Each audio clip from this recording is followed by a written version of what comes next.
17th of August, 9th Sunday of Trinity.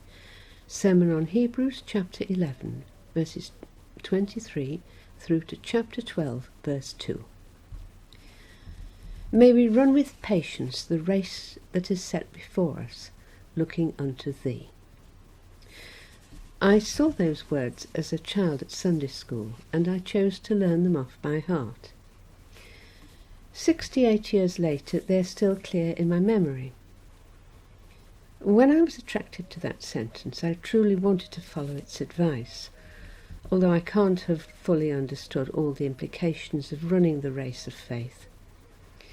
Most translations say perseverance rather than patience, hinting at difficulties ahead, which there certainly were for the readers of the letter to the Hebrews. If they were living in Rome, as many theologians conclude, they had the severe persecution of Nero to face only a few years hence. But either way, the path of discipleship is never smooth and straightforward. The readers are told to fix their eyes on Jesus, rather than simply to look at him, again indicating the need for far more determination and effort. It's all too easy to lose sight of Jesus as we navigate life's roads. These words come at the end of today's reading from the letter to the Hebrews, which is continuing the subject of faith, in order to encourage the church members to maintain their allegiance to Jesus. As with last week's passage, we can take these words to encourage ourselves to persist with our faith, as we face the difficulties that our world throws at us, which, though different from those faced by the early Christians, are no less serious. Our reading begins with the example of Moses. His faithful mother's swift action saved him from Pharaoh's edict that threatened the lives of Israelite baby boys. Rescued and raised by Pharaoh's daughter, Moses eventually chose to align himself with his own people rather than the Egyptians, and he spent many years as a herdsman in the desert.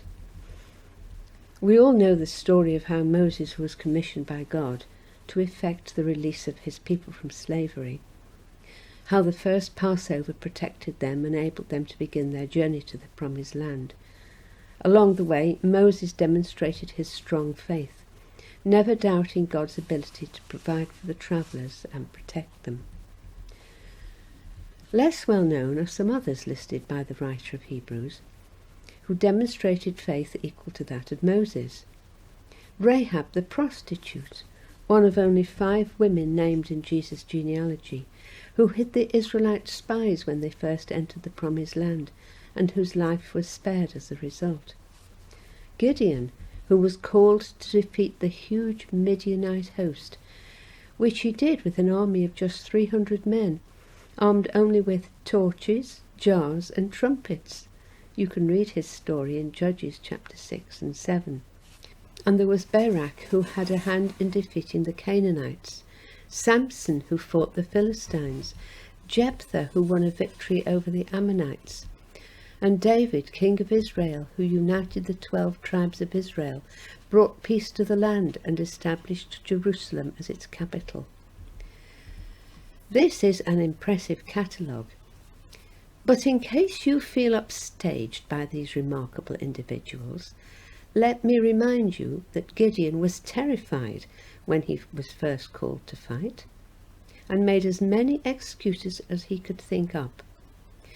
Barak agreed to go into battle only if a woman, Deborah, went with him. Samson was quite a loose cannon with a very short fuse, who got involved with unsuitable women. Jephthah made a rash promise that led to him having to sacrifice his only child. And David was by no means a blue-eyed boy. He committed adultery, lied, and finally carried out murder in an attempt to conceal his sin. None of us is perfect. We should not feel inadequate in comparison, for it was the Lord who worked through these faithful men and women in order to further his purposes. The writer then refers to a whole host of other faithful people, some of whom we can identify, others who remain anonymous. Daniel of the lion's den is referred to, as are Shadrach, Meshach and Abednego, who faced the burning fiery furnace. Possibly Isaiah, who it is believed was sawn in two. But many others who won battles, raised the dead, administered justice.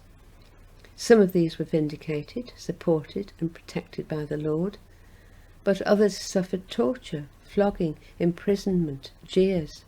Some were stoned, made destitute and homeless. Whatever the outcome of their lives, none received their reward, but they all share the same future hope that we do, the city with foundations built by God that was promised to Abraham. Far more than a city, really, it is God's eternal kingdom come in its fullness. Returning to the beginning of this sermon, it is because of all these faithful witnesses, flawed though they no doubt all were, that we are encouraged by the writer of Hebrews to throw off anything that gets in our way, sins and other hindrances that might include excessive materialism, time-consuming activities that lead nowhere, too much focus on secular work or leisure. That is clearly calling for balance, but there's nothing wrong with having possessions, secular interests, careers, exercise. It's when those things get out of hand, absorbing all our energy, that they get in the way. And then we have these famous words: let us run with perseverance the race marked out for us. Let us fix our eyes on Jesus, the author and perfecter of our faith, who, for the joy set before him, endured the cross, scorning its shame, and sat down at the right hand of the throne of God. Jesus truly is the faultless, faithful witness who proved to us that perseverance will lead to victory. Jesus has gone before us, disregarding the cost and the pain, in order to be the author and perfecter of our faith, setting us the perfect example to try to follow, knowing that in him we cannot fail.